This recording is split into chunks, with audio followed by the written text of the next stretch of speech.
Aye, some great chat in the WhatsApp group this week. So this video is linked to that, which is on open water swimming. So got a couple of notes, rocket through these, and then I'll link to a couple of videos as well.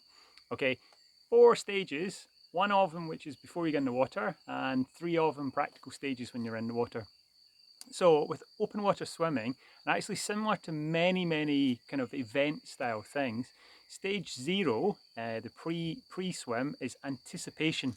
So many things work on you anticipating.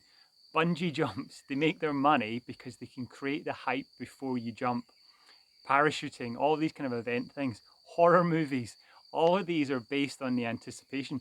Actually, racing is based on the anticipation. There's quite a feel before you actually do the event. That anticipation can really help you, or it can freak you out. So, one of the things to do with that anticipation is recognize it's there. If you need to calm down on it, you can look at distraction techniques, you can look at breathing techniques. Don't allow it to become something which is overly hyped for you. Okay. Second part of that, which is the counter actually, is yes, it's going to be cold. It's cold. So think through the actual practicalities of what that means so that when you actually get cold, you go, yeah, it is what it is. So you don't want to overhype it. Just recognize it for what it is.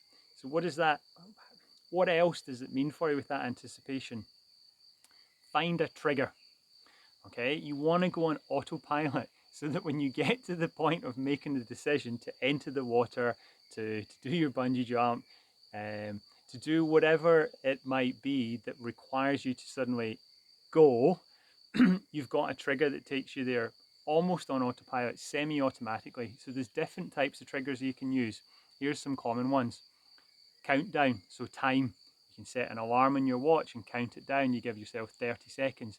So if you're looking at cold water preparation with showers, 2-minute timer for hot water, and then 15 seconds in the cold shower. When your timer goes off, you turn on the cold shower. You don't need to think about it. You don't need to worry about the anticipation. It's going to happen. You see this with bungee jumps when you do a countdown. 3, 2, 1, go. And that countdown actually encourages people to take that step. Second one is movement. So that's also a trigger. So you see it with diving boards.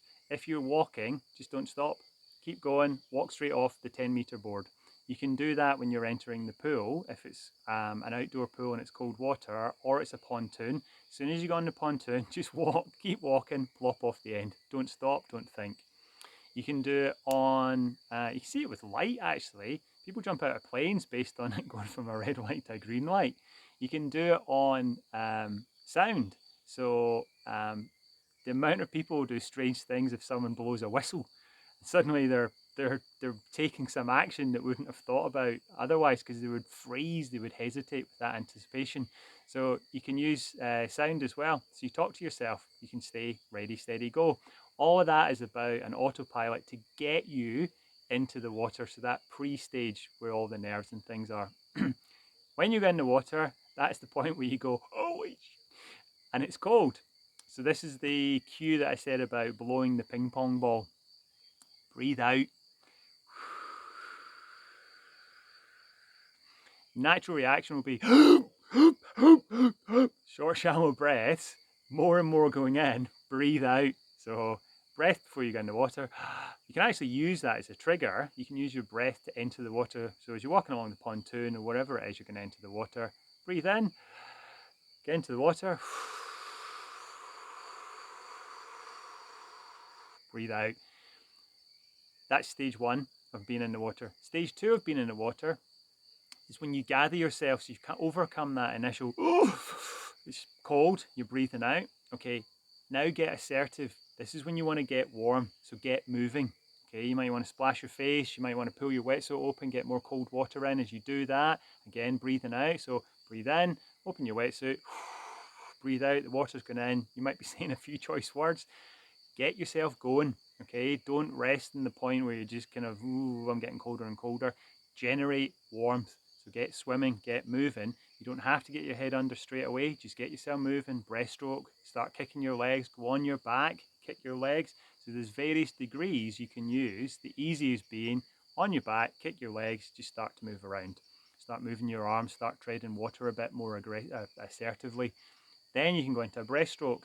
That'll start, you can keep your head above the water, that'll start to get you moving your whole body a bit more. Then you can go into water polo style, so you can start freestyle swimming, but with your head above the water. That's quite energy sapping, that will generate heat. And then you can start putting your head under the water. Again, if it's quite cold and you need to go progressively, switch back to breaststroke.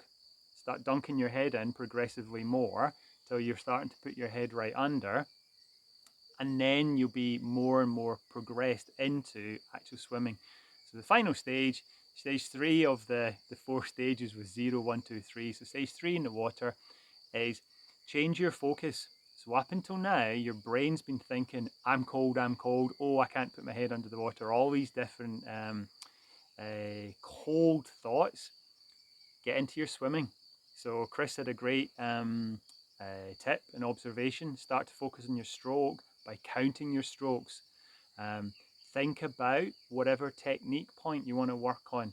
So if it's really nice, elongated, long reach, focus on that. If it's your catch, focus on your catch. If it's kicking, focus on your kick. If it's rotation, start to think about your swim.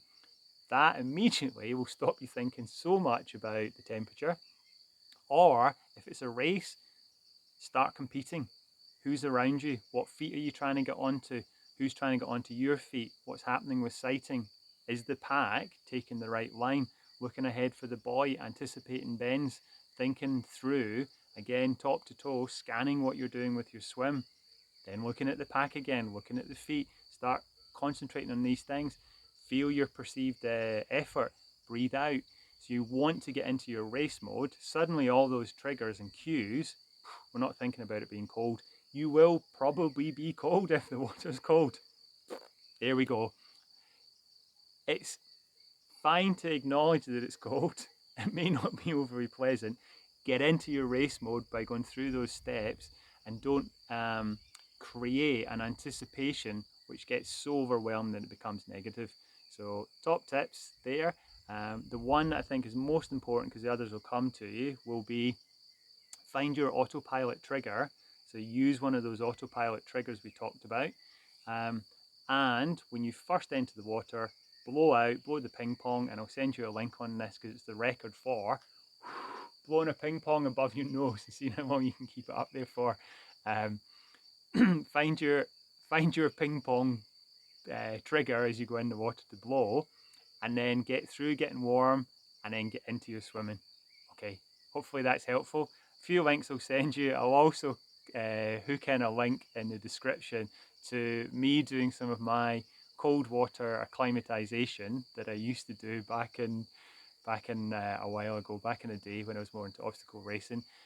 The reason to share that with you is just so you can observe someone else getting cold and watching things like breathing and breathing patterns, where I try and keep my breathing regulated and breathing out.